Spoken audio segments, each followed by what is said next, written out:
আসসালামু আলাইকুম।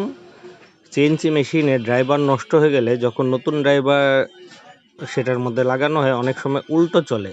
উল্টো চললে কন্ট্রোল অল্টার শিফট দিয়ে মেশিনিংয়ে ডাবল ক্লিক করতে হবে এনসি স্টুডিও অপারেটিং সিস্টেমে। তখন এখানে একটি অপশন আসবে এক্সিস ডাইরেকশন। এটার মধ্যে ক্লিক করলে দেখতে পাচ্ছেন, ক্লিক করার পর সবগুলোতে 1 আছে, যেটা উল্টো ঘুরবে সেটাতে আগে মাইনাস দিয়ে দিতে হবে।